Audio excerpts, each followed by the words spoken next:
Whew, man, some people really are not going to like this video. Hey everyone, welcome to another video. Welcome to my video of the downfall of Steven Crowder. Yes, the right-wing, conservative, political commentator, Steven Crowder. The guy some people love and adore, been a part of his community with Louder with Crowder, Mug Club, and thought he was the voice of reason for all conservatives. And other people think he is a racist, piece of shit, asshole, dickhead that should never have a platform to begin with. Me, on the other hand, I'm in the middle. I think what he says and what he does can be very controversial, but that's the world we live in. And he has every right to say what he needs to say, and freedom of speech, I believe in it. Full-heartedly, I believe people should say what they need to say. I don't think you should censor people's speeches and what people believe in, and and people make jokes, even if they're inappropriate jokes. They're just jokes, and people just say shit, and you don't like what they say, you don't like what they talk about, just don't listen to them. So, I never understood the hate. I understood it, but I didn't understand the complete hatred for Crowder. But whatever. I was never a fan. I liked his change my mind kind of segments, but I wouldn't call myself a fan. But I was a watcher of his because he did talk about things that I found interesting, fascinating, and his dialogue with people, outside the political spectrum of the conservatives was interesting, going on campuses and talking to people, and he did show them a lot of respect. Yes, when he does his segments with Louder with Crowder, he does his live shows, the respect kind of goes out the window, but man, he has every right to do it. Sometimes it's very annoying to watch, and some of it is not very funny, because he tries to be as funny as he can, to be as controversial as he can, and some of it is funny, but some of it is just kind of juvenile. But whatever. We're going to talk about why is it a downfall of Steven Crowder? Why is the fall of him? Well, let's start from the very beginning. Steven Crowder is an American-Canadian. I think he was born in Michigan, but then he was raised in Montreal, so fellow Canadian brethren. And he hated the political spectrum of Canada. Even Canada conservatives, to him, was still too left-wing. So me being more conservative leaning Canadian, I'm way more too progressive for his tastes. But he left, and at the age of 17, he became a stand-up comedian. Never really watched a lot of his stand-up comedy, don't really know much about him. I know he had a huge famous segment when he was on the news, and he talked to Amy Schumer, and they were talking about modern dating. He was talking about being abstinent and everything. And there's nothing wrong with being abstinent, but he was very much thinking that most people should be abstinent if you want to have a long, healthy, sustainable relationship with a woman. Understandably so. And Amy Schumer, when she debated him, she really didn't have much arguments. She just said people should just have fun and have a good time and not worry about that, I guess. But maybe not debate a political person if you don't really have anything to say. But yeah, he also started working for Fox News from 2009 to 2012, which is where a lot of political conservatives work at Fox News. And yeah, he did his YouTube channel on the side as he was still working for Fox. But then he kind of ended that, had a lot of bad blood with Fox News, but then he kind of started his own thing on his YouTube channel. And I think 2017, he started Louder with Crowder, doing his live shows, basically becoming his own Fox News on his YouTube channel. But really what made him so big and so famous and the recognizable name of Steven Crowder was his Change My Mind segments, which I think is the most effective thing about his channel and the reason people subscribe to his channel and the reason I tuned into his channel, because I thought him putting up these controversial topics and talking to people, having a discussion and a dialogue, I think is actually truly great. Having a disagreement with people about controversial topics is what we need more in this world. You can't just stay in your bubbles and just agree with everybody. And whoever people who don't agree with you, they're the problem. They're this. They're bigoted and stuff. So him doing all this was a fantastic thing. He did one about like there are two genders. Change my mind. He talked about how affirmative action is a bad thing. Change my mind. I'm pro gun. Change my mind. Abortion is a terrible thing. Change my mind and stuff. He also talked about building a wall because this is during the Trump election. Change my mind and everything. And it was interesting topics. And yes, he did want to definitely show the loudness of the left wing, even though that's not all the left wing Democrats are. They're not all just screaming loud babies.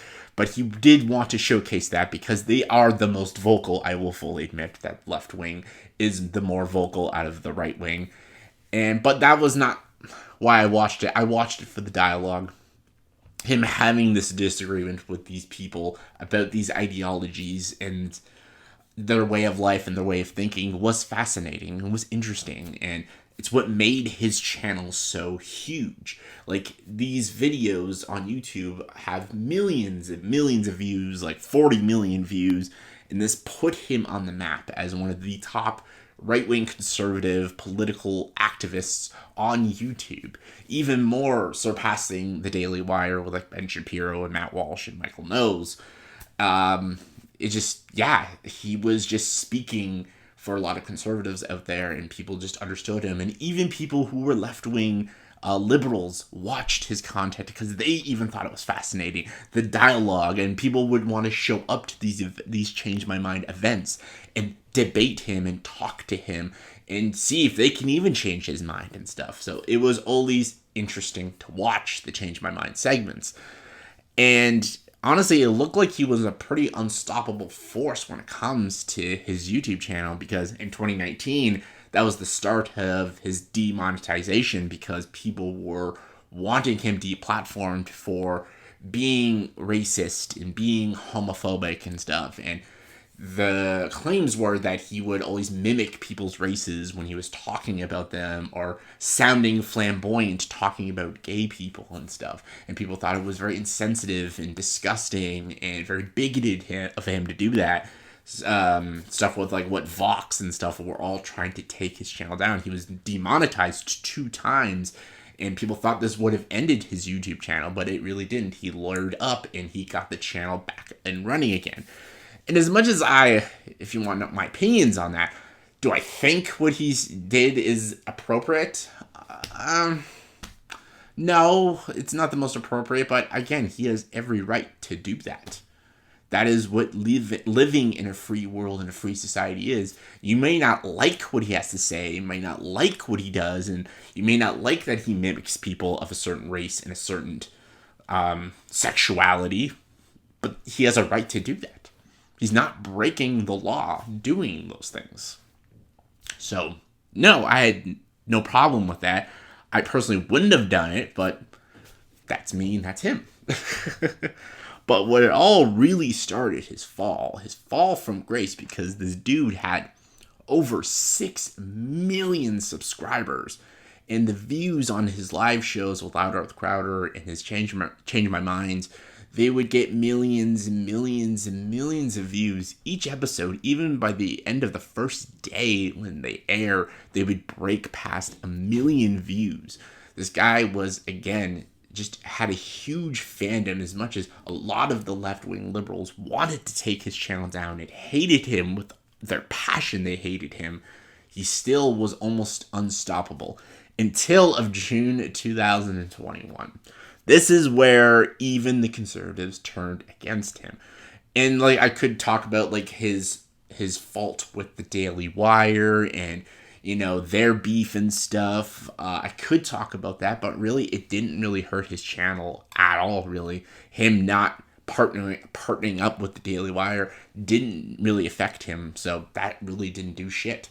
The 2021 incident with his wife really affected his channel, and still to this day affects his channel. His wife was pregnant, he had his kids, and it's a very awesome thing and everything. But then we got like footage of him mistreating his wife and being verbally abusive to his wife and being aggressive with his wife and demeaning his wife. And she came out in public and said he was a very abusive person. And this really didn't sit well because a lot of people watched Steven Crowder thinking of him as a family man. This guy is, pro-life and he's for the nuclear family and he's now a new father. Like, people, the conservatives, believed that this was a good man, even though he was extremely controversial and said some very extremely controversial stuff. People looked up to Steven Crowder on the conservative side and believed that he was a real family man and he would never do something like this. But when his wife came out with these statements and we seen this like video footage, people were like, maybe this guy isn't that good of a guy. And a lot of people started to ignore him and just not watch his stuff. And they unsubscribed to Mug Club and unsubscribed to the Steven Crowder channel. And people just really had no respect for him. And then reports came out about his staff and how he mistreated his staff and how he was verbally abusive to his staff. He had a lot of power with his channel and he abused his power. He treated a lot of his staff members like absolute shit. And they all came out and said, like, this guy is an asshole. This guy is a dick. This guy has no respect for anyone, including his own wife. And people just were sick of him. And they're like, why are we ever working with him? And then more and more stories came out. People were like, I can't watch this guy anymore. Even though we still love his Change My Mind segments, he's just not the voice of reason for the right-wing side. And people just gave up on his channel and gave up watching him. And when you go on his channel now, he still has a massive following of over 5 million subscribers. But when you look at the views, now he only breaks 100 to 200,000 views a video. Unlike before 2021, he would break over 1 million on the first day. So clearly his viewership has gone down. And when people talk about conservative political figures out there, his name's not even mentioned anymore. Like, people still mention the Daily Wire and stuff, and people still mention like Jordan Peterson, and now we have like new ones at like the Whatever podcast with like Brian and Andrew and stuff. There's other people out there. He's not like the head voice now of right-wing conservative YouTube. People just kind of forgot about him and don't really care about what he has to say anymore. And that was his huge fall from grace, really. I know he's made videos trying to disprove everything about his staff and his wife, but really it all comes down to is he said, she said. And people just don't believe in Crowder no more. People believe he is very scummy and they think he's an asshole, and he's not. Conservatives don't want to watch him anymore because they don't think he's the right figure for people to look up to when you believe in conservative politics. Like, they think they would rather watch like a Jordan Peterson or a Ben Shapiro than someone like Steven Crowder. And I know when you're a left-wing liberal, you're just like, this guy's a dick anyway, so you should never watch him. But this is the point. This is a fall from grace for a conservative political commentator. The conservatives themselves have basically abandoned him. And even though his channel is still up and running, he still gets the good views, he will never be as big as he once was. Back before 2021, he was like the biggest thing on right-wing conservative YouTube channels. And now he just isn't. He really isn't anymore. People just don't care what Steven Crowder has to say. I know he's still kind of relevant, but not as much now. Huge fall from grace. I don't even watch his channel anymore. I used to watch his Change My Mind and tune in occasionally, even if I did disagree with him and stuff. But I don't even look at his channel anymore up until recently, and just because I don't really care what he has to say. And honestly, I'm a no-named YouTuber with barely any subscribers, so what the fuck do I got to tell? What's my opinion anyways? Who knows? But I just thought I'd make this video. Thought it'd be an interesting one. Let me all know what you think. Hope you all enjoyed this guy. Hope you all enjoyed this. Do you guys still watch Steven Crowder? Are you glad that his channel is now has gone into irrelevancy? Or Do you think the guy was misjudged, and do you think he didn't deserve it? Let me know in the comments below. Comment below, let me know. And until this fights video, please subscribe to this channel and join the dark side.